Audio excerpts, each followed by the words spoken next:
Episode 33। आनिक्य Ranawat पहली बार किसी चीज से डरा है अब तक।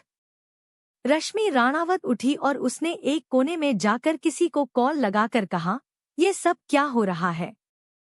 तुम्हारे होते हुए मधु को कोई कैसे पकड़ सकता है? पकड़ सकता नहीं है, पकड़ लिया है। वो जो भी है उसने मुझसे दुश्मनी कर ली है।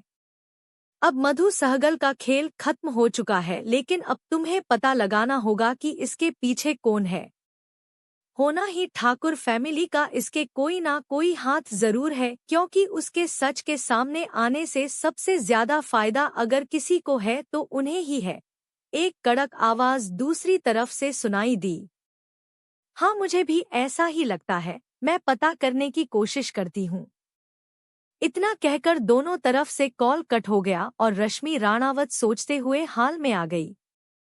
उसने देखा कि शेखर बाहर जा रहे हैं तो उसकी आंखें चमक उठी और वो बोली, क्या आप ठाकुर हवेली जा रहे हो? तुम क्यों पूछ रही हो?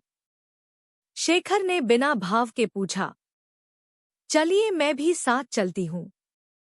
आज इतनी बड़ी खबर सामने आई है, साथ ही खुशी भी। अब तो भाई साहब ही शादी नहीं करनी पड़ेगी। अब आगे, जहां पर रोशनी ने नाम पर बस कुछ मोमबत्तियां जल रही थी, जिससे उस कमरे में छाई धूल और एक कोने में लगा मकड़ी का जाल साफ दिखाई दे रहा था। वो काली कोठरी बहुत ही गंदी और ऐसा लग रहा था जैसे कई सालों से बंद पड़ी हो। उसी कोठरी के बीच में लकड़ी की कुर्सी से एक बुजुर्ग आदमी बंधा हुआ था। वो कुर्सी और रस्सी ही सिर्फ नई और मजबूत थी। उस कोठरी में बाकी सारा सामान टूटा और धूल से भरा हुआ था। तभी चरमराने की आवाज हुई और पुराना लड़की का दरवाजा धक्का देकर खोला गया। दरवाजे के खुलते ही रोशनी सीधा उस कुर्सी से बंधे आदमी के चेहरे पर पड़ी, जिससे उसे धीरे धीरे होश आने लगा। जैसे ही उसने अपनी आंखें खोली तो तेज रोशनी से उसकी आंखें मिच गई। उसी वक्त बाहर से 3 लोग अंदर आए। बॉडीगार्ड्स बाहर खड़े हो गए। जब उस बूढ़े आदमी ने दोबारा आंखें खोली तो उसकी नजर सामने खड़ी 3 परछाई पर गई। उन्हें चेहरा तो साफ नहीं दिया, क्योंकि रोशनी की वजह से बस 3 काले साए दिख रहे थे, लेकिन जब वो थोड़ा अंदर आए तो अब तीनों के चेहरे साफ हो गए। अपने सामने जाने पहचाने चेहरों को देखकर वो बूढ़ा आदमी चौंक गया, लेकिन उसके बाद उसका शरीर डर से कांपने लगा। तुमने मुझे क्यों पकड़ रखा है? जाने दो मुझे, मैं तुम दोनों का नाना हूँ।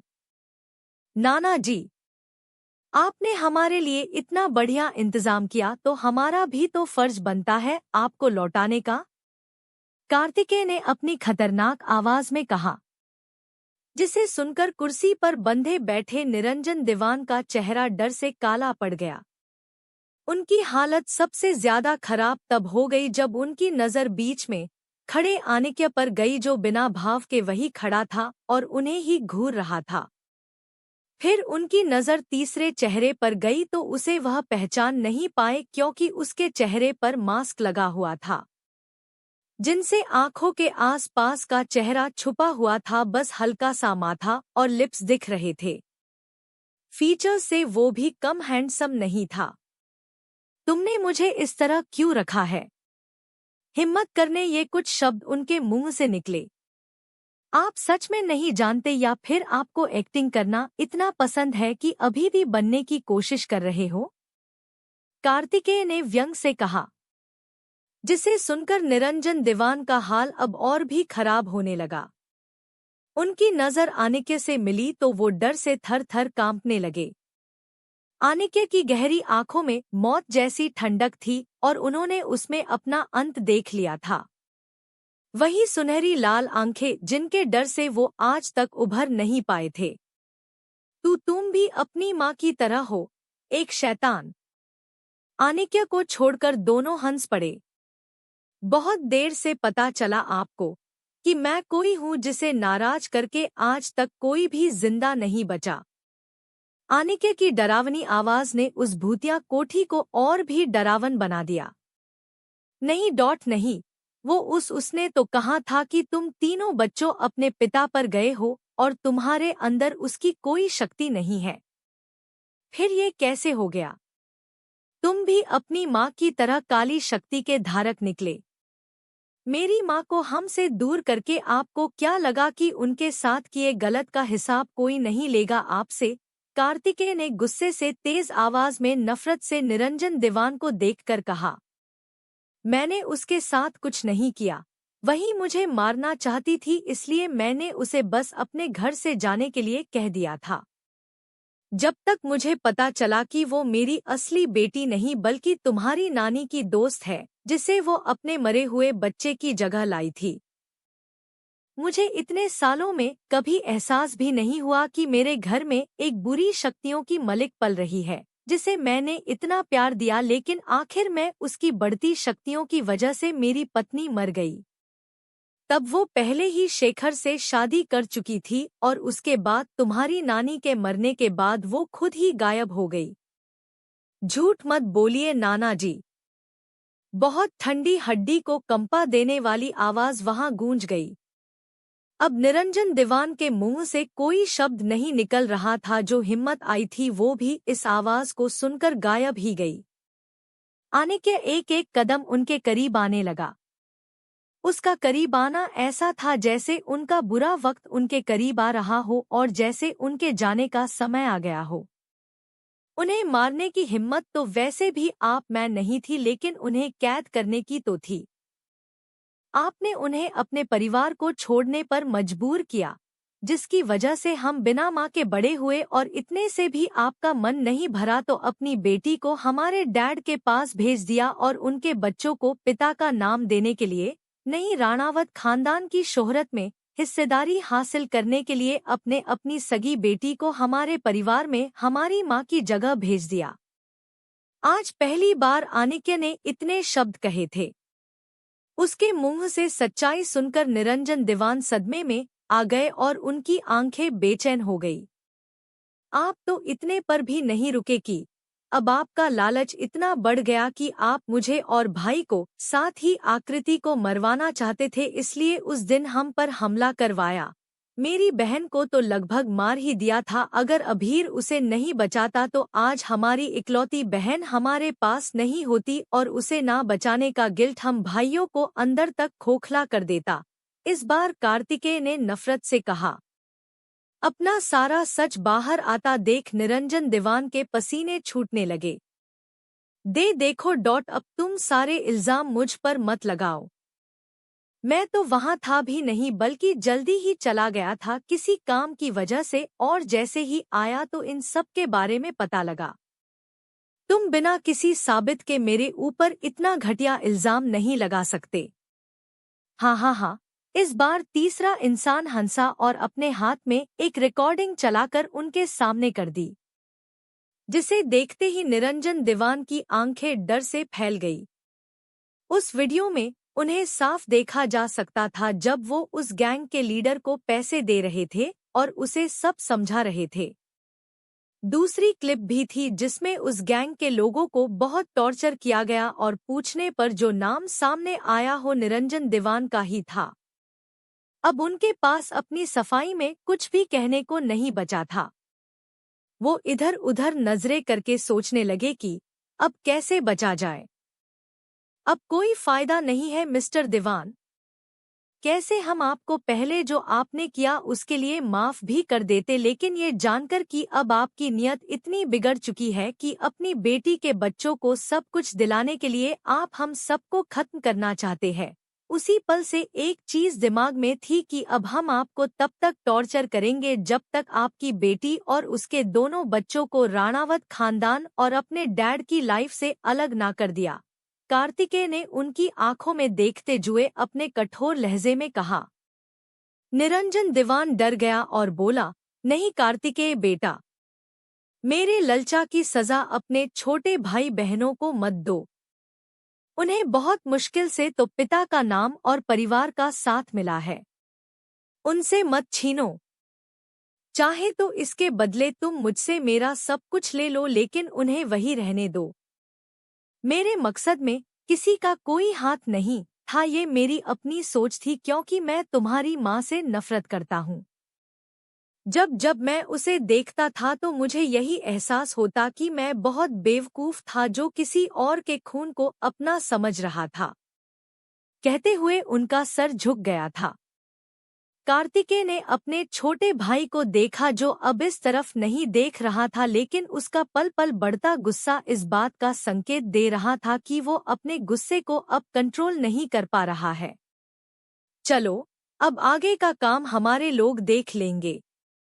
आनिक्य ने बस इतना कहा और जाने लगा कि निरंजन दीवान तेज आवाज में बोले, अगर तुमने मेरी बच्चों को कुछ किया तो तुम्हारा ये शैतानी रूप और शैतानी ताकतों का राज मैं सबके सामने खोल दूंगा। उसके बाद तुम कभी भी इस दुनिया में शांति से नहीं रह पाओगे। कितनी बड़ी गलतफहमी पाल बैठे हो मिस्टर दीवान। रस्सी जल गई लेकिन बल नहीं गया, पर मुझे पता है कि बल कैसे निकालना है। आनिक्य राणावत किसी की नहीं सुनता, वही करता है जो दिमाग कहता है। ये बोलकर वो मुड़ा और वहां से चला गया। कार्तिकेय और तीसरा मास्क वाला आदमी भी उसके पीछे चला गया। निरंजन दीवान बुरी तरह डर गया और चिल्लाने लगा, लेकिन 2 बॉडीगार्ड्स अंदर आए और उन्होंने उसे एक इंजेक्शन लगा दिया, जिसके बाद सब शांत हो गया। ठाकुर हवेली। शेखर राणावत और रश्मि राणावत अंदर आए तो उन्हें हॉल में मिहिर, अभीर और आकृति मिल गए। आर्या अभी ही चेंज करने ऊपर गई थी। आकृति लंच की तैयारी कर रही थी। आज वो खुश थी, इसलिए उसने खुद ही सबके लिए खाना बनाने का सोचा था। वैसे तो उसे ज्यादा कुछ बनाना नहीं आता था, लेकिन अपनी सासू माँ के साथ वो 1-2 चीजें अच्छे से बनाना सीख ही गई थी। वो अभीर की फेवरेट कढ़ाई पनीर बना रही थी और अभी मिहिर से पूछने आई थी कि वो क्या खाएगा। भाभी, जो भाई को पसंद है वही हम सब भाई बहन को भी पसंद है। आप बना लीजिए, बाकी डिश सैफ बना लेंगे, आपको ज्यादा मेहनत करने की जरूरत नहीं है। ठीक है, तो मैं कढ़ाई पनीर के साथ दम आलू की सब्जी और रायता बना लेती हूँ।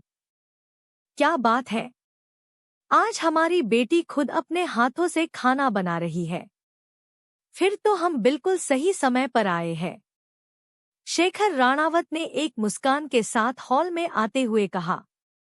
जब आकृति ने सामने अपने डैड को देखा तो मुस्करा उठी और दौड़ते हुए उनके गले लग गई। वैसे तो पूछने की जरूरत ही नहीं है, तुम्हारे चेहरे की रंगत ही बता रही है, पर फिर भी कैसी है मेरी बच्ची? उन्होंने उसके सर को सहलाकर पूछा। बहुत खुश हूँ डैड, आकृति मुस्कुराकर बोली। दोनों बाप बेटी को देखकर रश्मि राणावत का खून खोल रहा था, लेकिन ऊपरी तौर पर मुस्कुरा रही थी। उनकी वो बनावटी मुस्कान अभीर और मिहिर भी देख सकते थे। तभी आकृति बोली, अच्छा हुआ डैड, आप सही समय पर आए हो। आज आपकी बेटी आपको अपने हाथ का बना खाना खिलाएगी। आप दोनों बैठिए ना। उसकी नज़र जैसे ही रश्मि पर गई तो उसने कहा। उसके बाद शेखर और रश्मि दोनों हॉल में लगे सोफे पर अभीर के सामने बैठ गए और आकृति किचन में चली गई। जाते जाते उसे कुछ याद आया और उसने कहा, डैड, आप भाई को भी बुला लीजिए। उसके भाई कहने से मतलब दोनों बड़े भाई से था। ठीक है। शेखर जी ने कार्तिकेय को फोन लगा दिया। वो जानते हैं कि दोनों साथ ही होंगे।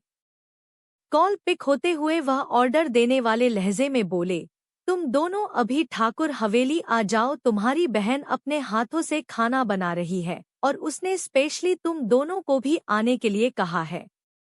वही कार में कार्तिकेय ने अपने बगल में आंखें बंद किए बैठे आनिक्य को देखा और बोला, हम आ रहे हैं। इतना कहकर उसने कॉल कट कर दिया। फिर सामने देखकर बोला, पता चला मुझे कि तुमने आज क्या किया। किस तरह तुम अब आर्या से दूर रहने की सोच रहे हो, क्योंकि असलियत तो यही है कि वो तुम्हें अफेक्ट कर रही है, जिससे तुम डर गए हो। पहली बार आनिक्य सिंह को डर लग रहा है। वो किस चीज से? प्यार से। कार्तिकेय हंसा और आनिक्य को देखा जो अब अपनी आंखें खोल चुका था और उसे ही ठंडेपन से घूर रहा था। लेकिन कार्तिकेय को कहाँ फर्क पड़ने वाला था। उसने आनिक्य को देखते हुए ही कहा, आर्क जरा कार को वापस घर की तरफ मोड़ लो। हम ठाकुर हवेली जा रहे हैं लंच के लिए। आज पहली बार हमारी बहन ने हमें अपने घर अपने हाथ का खाना खिलाने के लिए बुलाया है। ये बात कार्तिकेय ने बहुत खुशी से कही थी। आनिक्य के भाव भी अब जेंटल हो गए। आर्क ने कहा, जी सर। उसके बाद कार कंपनी के रास्ते से दूसरी तरफ टर्न कर ली। यहां से हवेली आधे घंटे की दूरी पर ही थी। वही दूसरी तरफ आर्या चेंज करके नीचे आ रही थी। अभी उसे हॉल से बात करने की आवाजें आने लगी।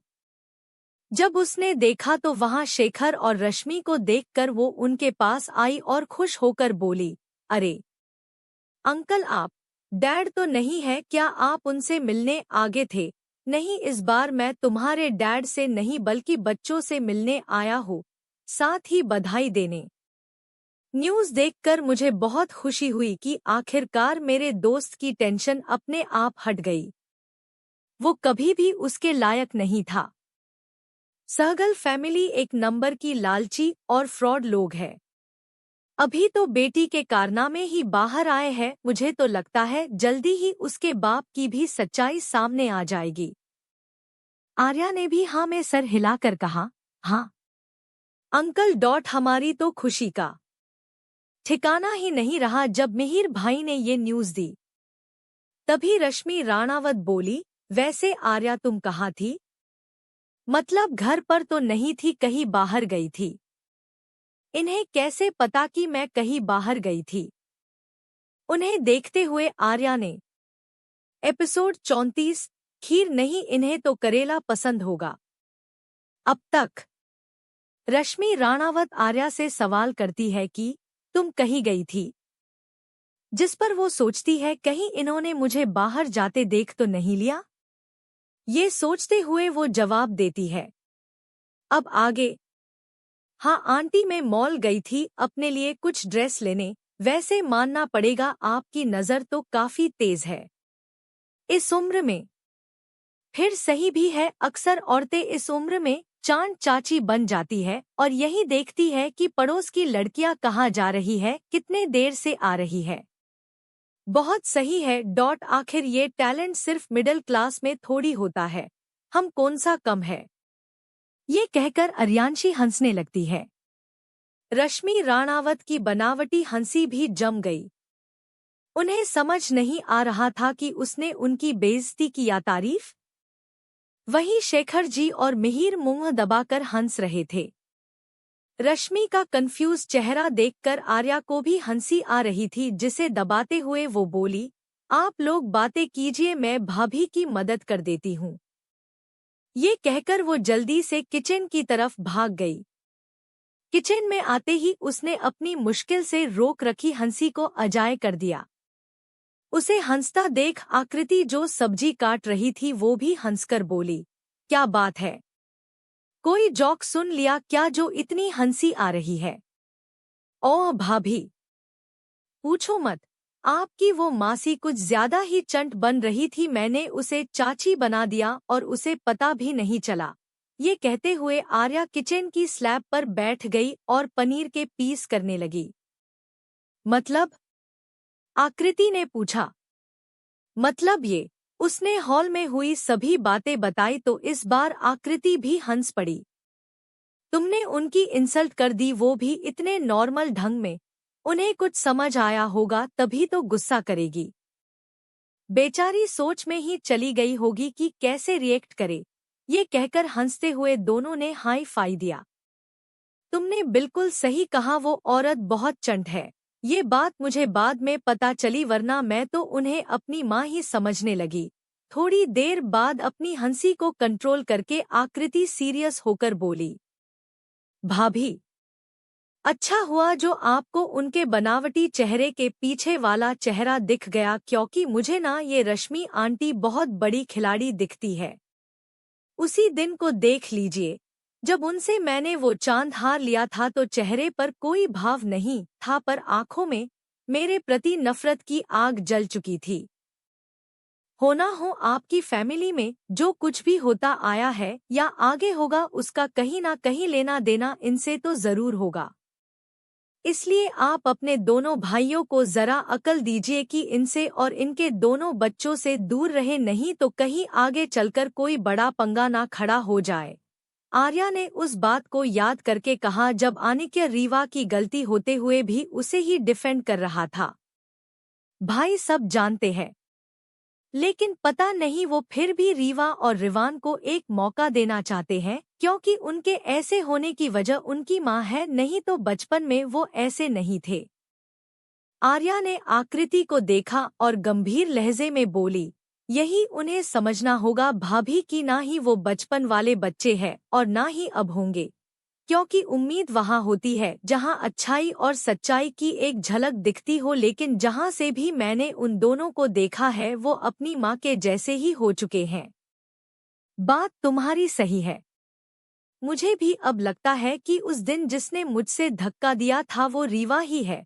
अचानक से आकृति ने पार्टी वाले दिन को याद करके कहा, जहां उसने एक हल्की से परछाई ही देखी थी, लेकिन उसकी ऊपरी वेशभूषा रीवा जैसी ही दिख रही थी और उससे ज्यादा नफरत इस वक्त उससे कोई भी नहीं करता है, ये बात वो जानती है।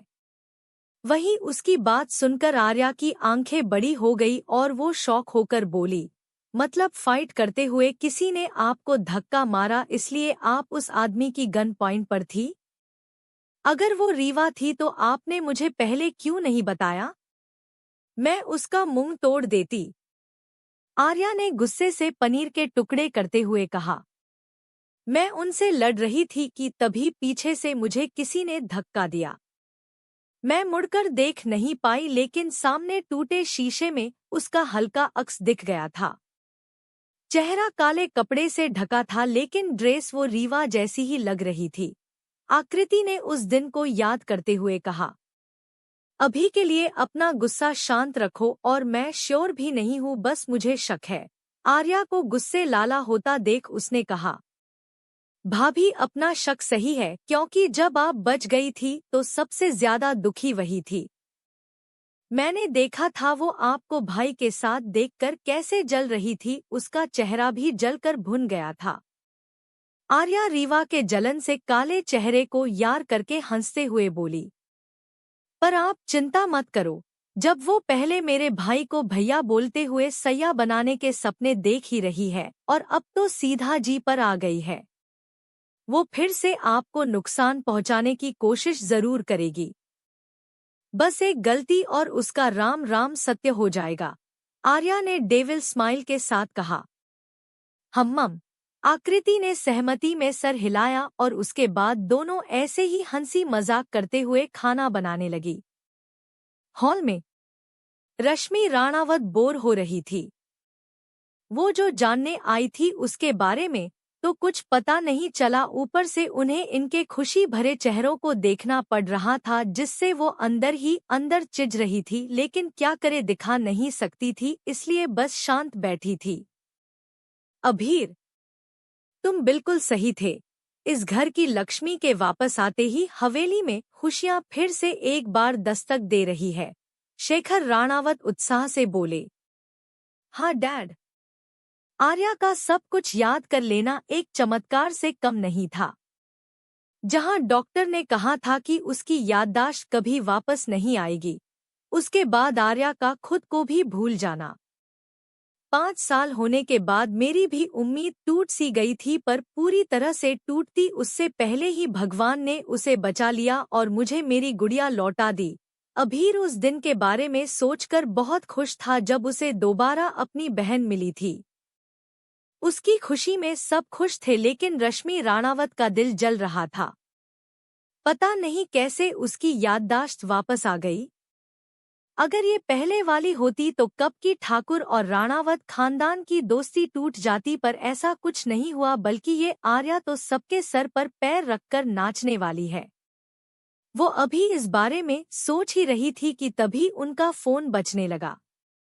उसी नंबर को देखकर उन्होंने अपने फोन को पिक कर लिया, लेकिन कान पर लगाने की बजाय उसे वैसे ही रख दिया जैसे किसी का कॉल ना आया हो। उसके बाद अभीर को देखकर मुस्कुरा बोली, हाँ अभीर, अब फाइनली सब ठीक हो रहा है। वैसे तो परेशानी खड़ी करने वाली भी आर्या थी, और अब मधु सहगल की सच्चाई सामने आने के बाद तो वो ये शादी हरगिज नहीं होने देती। आखिर कैसी भी हो, वो अपने डैड से प्यार तो बहुत करती है। उनके बोलने के लहजे में एक तंज था।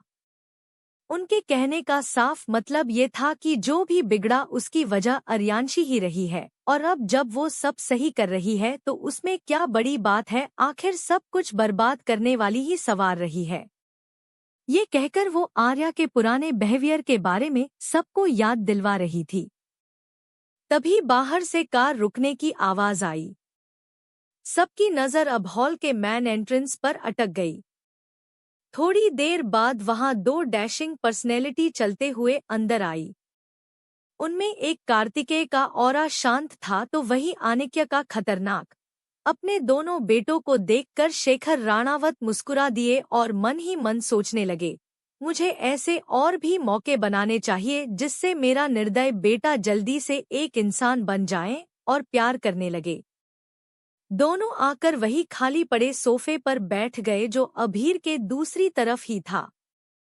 शेखर और रश्मि ठीक उनके सामने वाले सोफे पर थे। वहां उनके आते ही शांति पसर गई, जिसे दूर करने के लिए मिहिर ने कहा, अगस्त्य भाई का मैसेज आया है, वो आज थोड़ा देर से आएंगे, लेकिन उन्होंने ने भी न्यूज़ देखी और वो बहुत खुश है। ये बात उसने अभीर को देखकर कही थी, जिसके बदले में उसने अपना सर हिला दिया। थोड़ी देर में वो सभी अपने बिजनेस की बातें करने लगे।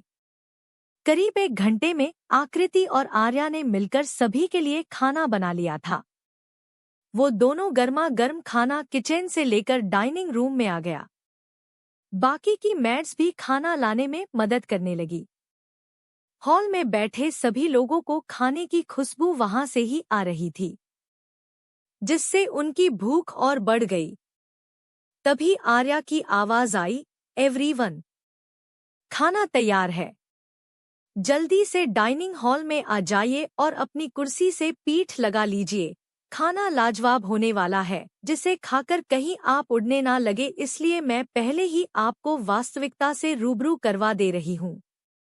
क्या बोलती रहती है? मिहिर ने उसके सर पर हल्का सा टैप किया और अपनी जगह पर बैठ गया, जो कि अभीर के बगल में थी। वहां 2 हेड चेयर थी, जिनमें से एक पर अभिमन्यु बैठते हैं और दूसरी पर अभीर। अभीर ने अपनी जगह की तरफ इशारा करके कहा, डैड, आप यहाँ बैठ जाइए। नहीं बेटा, मैं उस जगह नहीं बैठ सकता, वो तुम्हारी है, इसलिए अपनी जगह को संभालो। ये कहकर शेखर राणावत दूसरी तरफ चेयर पर बैठ गए। उनके ही बगल में रश्मि जी बैठने लगी कि तभी वो बोले, आप दूसरी चेयर पर बैठ जाओ। आज मैं अपनी बेटी के बगल में बैठकर खाऊंगा। उनकी बात सुनकर रश्मि राणावत की मुट्ठी गुस्से में भींच गई, लेकिन उन्होंने अपना गुस्सा दबाया और सर हिलाकर दूसरी चेयर पर बैठ गई। अभीर भी उनके कहने पर अपनी जगह बैठ चुका था। आर्या और आकृति वापस किचन में और डिशेज लेने चले गए। तभी आनिक्य और कार्तिकेय डाइनिंग रूम में आए और खाली पड़ी चेयर पर बैठ गए। आनिक्य जहां बैठा उसके आगे की एक चेयर भी खाली थी, उसके बगल में ही अभीर बैठा था। अक्सर अभीर के एक बगल आर्या बैठती और दूसरी पर आकृति, लेकिन आज उसकी दोनों बगल पर उसके भाई बहन ही बैठने वाले थे। आनिक्य की नजर ना चाहते हुए भी यहाँ वहां होने लगी। उसकी नजरों को जिस चेहरे के दीदार करने थे वो अभी तक नजर नहीं आया था। बस सुनाई दे रही थी तो आवाज, जिसने आज एक बार फिर उसे बेचैन कर दिया और दिल को धड़कने पर मजबूर कर दिया। वो अभी बिना किसी भाव के बैठा कि तभी उसके कानों में पायल की आवाज गूंजने लगी। उस पायल की आवाज सीधा उसके कान से दिल तक जा रही थी। उसकी हेजल ग्रीन आइज सीधा उन खूबसूरत पैरों पर पड़ी जिनमें वो पायल थी, और हर एक बढ़ते कदम पर उसकी आवाज आनिक्य को अपने और भी पास सुनाई दे रही थी। उस आवाज को सुनकर इरिटेशन नहीं बल्कि एक अलग ही सुकून उसे महसूस हो रहा था। अर्यांशी ने कपड़े बदल लिए थे और फिर से वही सुबह वाला काला सूट पहन लिया था। उसने खीर की बाउल वाली ट्रे को टेबल पर रखा और अपनी जगह पर बैठ गई। उसने इस बात पर ध्यान नहीं दिया कि उसके बगल में आनिक्य बैठा है, लेकिन उसके करीब आते ही आनिक्य की नजरें उसके चेहरे पर ही टिक गई। आनिक्य भाई, आज आर्या ने अनजाने में ही आपकी पसंद की खीर बनाई है। आपको टेस्ट करना चाहिए। उसने इसे हंडी, मिट्टी का बर्तन, उसमें बनाई है और इसकी खुशबू जब इतनी अच्छी है तो टेस्ट पक्का बहुत अच्छा होगा, आकृति ने पीछे से आते हुए कहा। उसकी बात सुनकर सबकी नजर आर्या पर चली गई। अब आर्या का भी ध्यान गया कि उसके बगल में बैठा शख्स उसे बहुत देर से घूर रहा है। वो घूमी तो उसकी जेट ब्लैक आईज उन बेजान ठंडी आंखों से जा मिली और वही ठहर गई। आनिक्य के चेहरे पर कोई अंतर नहीं आया, लेकिन उसकी बेचैनी जो आर्या के देखने भर से ही खत्म हो रही थी। आकृति दोनों को एक दूसरे में खोया देखकर मुस्कुराने लगी। वहीं अभीर ने भी उसकी हरकत को नोटिस किया। उसे ये बात अच्छी नहीं लग रही थी क्योंकि आनिक्य ने उसकी बहन को बहुत ठेस पहुंचाई थी, इसलिए अब वो नहीं चाहता कि वो दोबारा उसकी जिंदगी में आए। तभी आर्या की नज़र अपनी भाभी पर चली गई जो सबको परोस रही थी और उसे देखकर वो इशारा कर रही थी, जिसे समझकर आर्या फट से उठी और खीर की एक बाउल को आनिक्य की थाली में रखने लगी। तभी उसने हाथ दिखा दिया और अपनी ठंडी आवाज में बोला, मुझे मीठा पसंद नहीं है।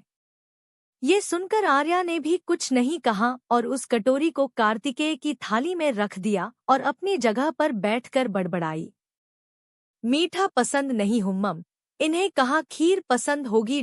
कड़वी कॉफी और कड़वी सब्जी ही खाएंगे। वैसे भी मैं कौन सा मरी जा रही थी खिलाने के लिए। अरे मेरा वश चलता तो करेला खिलाती, आखिर वही खाकर तो ये हाल है इनका। वैसे तो कम बोलते हैं लेकिन जब भी बोलते हैं तो कड़वा ही बोलते हैं।